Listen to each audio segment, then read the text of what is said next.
Hello and welcome to our Midweek podcast at First Baptist Church. My name is Jerry Hendricks. We're glad that you've taken the opportunity to join us and be a part of this podcast / live video / YouTube video. And if you feel like it, go ahead and leave a comment or let us know that you're watching and be a part of our conversation. This morning, Teak, what are you doing here?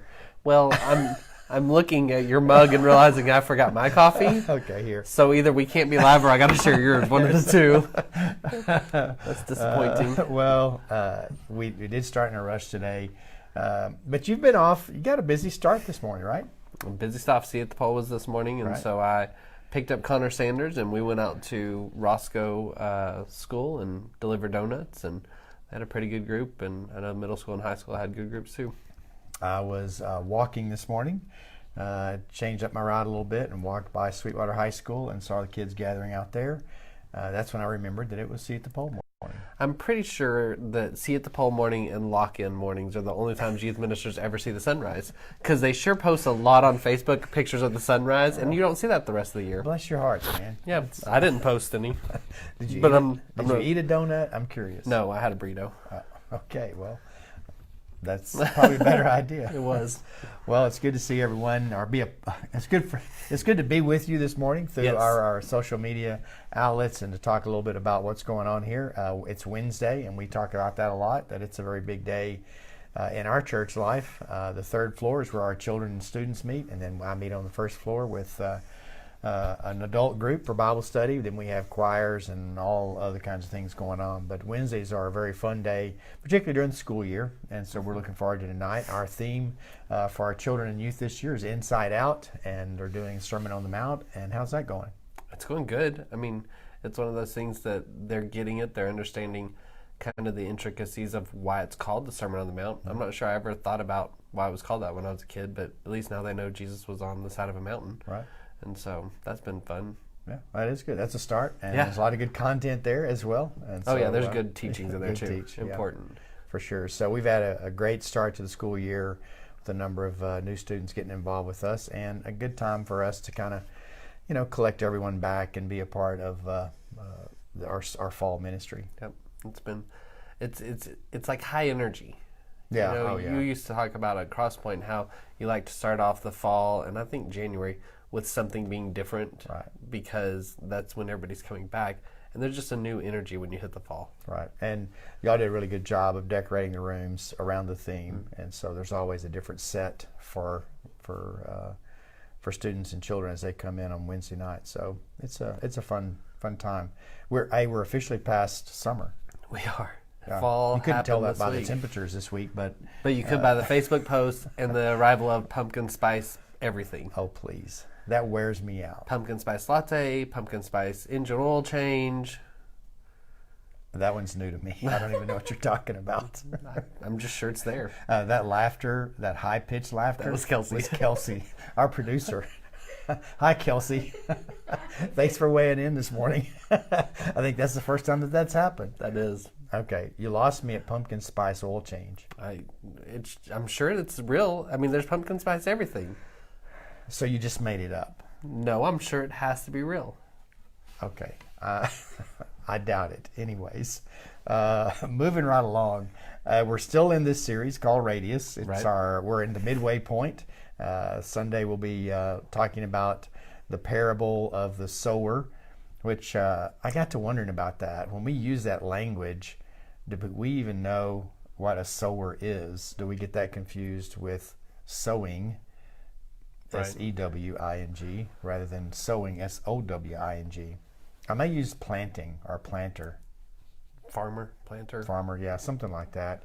Anyways, it's a really good section. It's in Matthew, and I'm just curious because I was reading N.T. Wright this morning, and in his commentary, he talks a little bit about just the general setup to parables. And when you look at the text that we're going to cover on Sunday, there's really three sections. One is the parable that Jesus uses, and then the explanation of why he uses parables, and then explaining the parable that he used. Okay.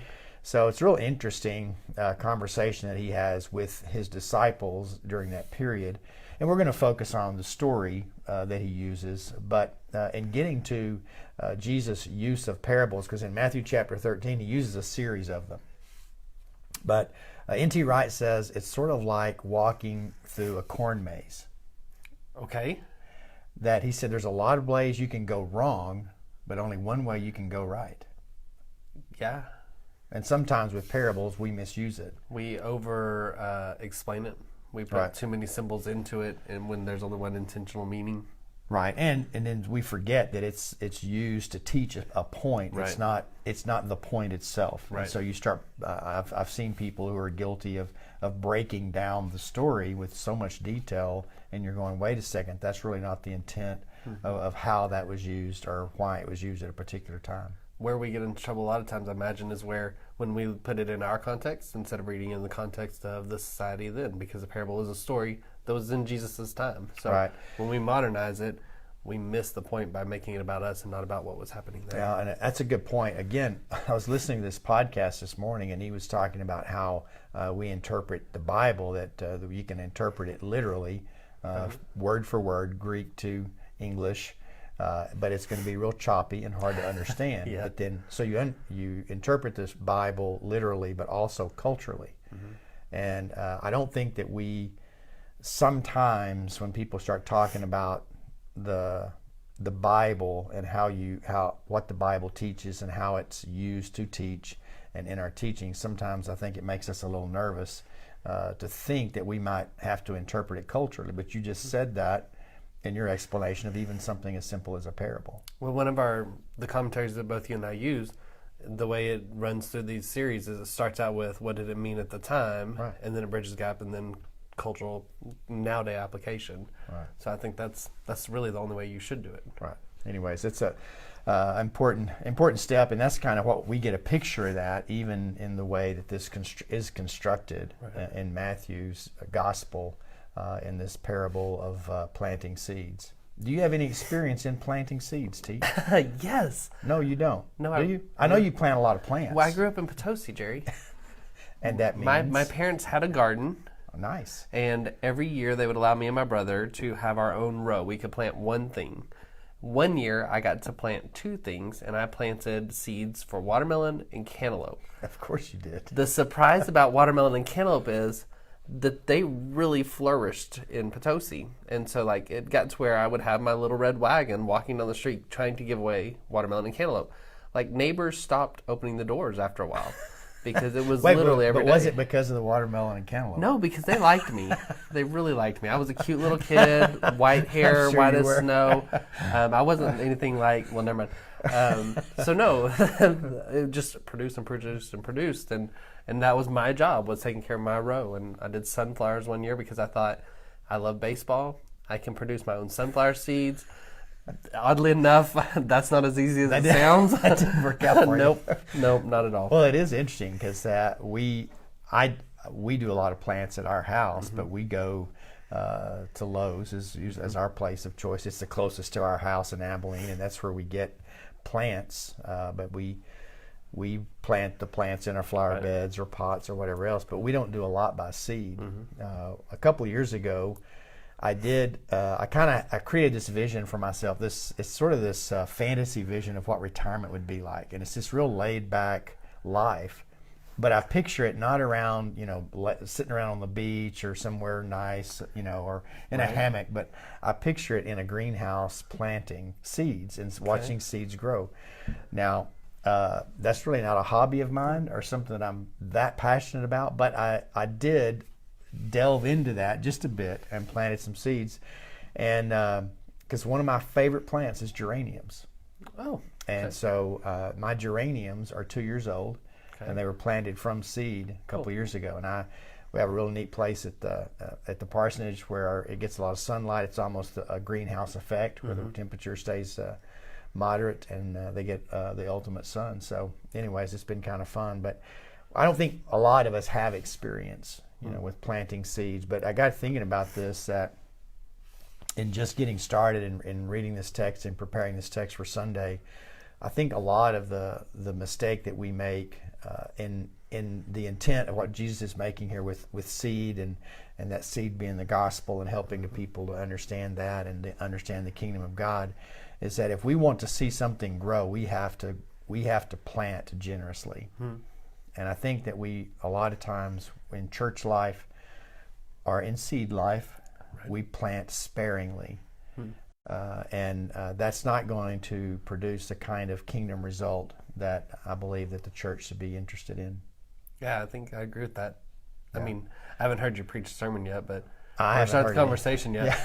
But I mean, it goes with everything we do. If Right. you're just picking and choosing, then you're missing a lot of opportunities. And if you don't use that whole packet of seeds, you're missing a lot of chance of things coming up and a lot of extra watermelon and cantaloupe. That's right. It comes back to watermelon and cantaloupe. Always. We're at the tail end of that season. In fact, that season may be over, T. Sorry, sidebar. I know this never happens on the podcast. I don't know if you've seen, but there's a giant green vine in my front flower bed. Yeah. Last year when Stacey and I dug out some pumpkins to plant flowers in, I think one of the pumpkin seeds planted itself, and so it came up from seed. And Stacy was like, "Well, aren't we going to get rid of it?" I'm like, "No, we're going to see what that is." And that is now going down the sidewalks. It now has blooms coming out, so we might have pumpkins before long. Before it freezes. And well, I mean, it's Texas.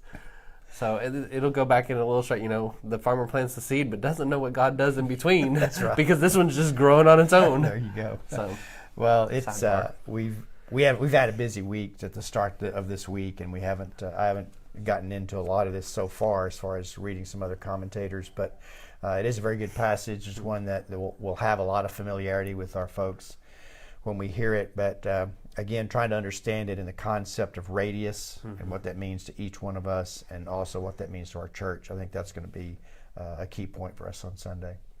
I'm excited about it. Wait, I won't be here. Where are you going to be? I'm going to be, I'm actually going to go to Stephanie's church, my sister-in-law, and then we're going to the Rangers game to help close down Globe Life Park. I'm all about closing it down. Well, they're opening up the new one, so. Oh, not so much for that. It's the end of baseball season. I know it's a sad time for you. It is not. Playoffs are here. Yeah. Yeah, that's what I hear. Well, anyways, Back to NC, we are right? we are going to miss you on Sunday, but look forward to our worship time together. If you're in town, we'd love to meet you and see you at 213 East 3rd. If you're not, check in with us on some of our social media. It's always fun to be a part of your life, and we enjoy having you as a part of our conversation. See ya.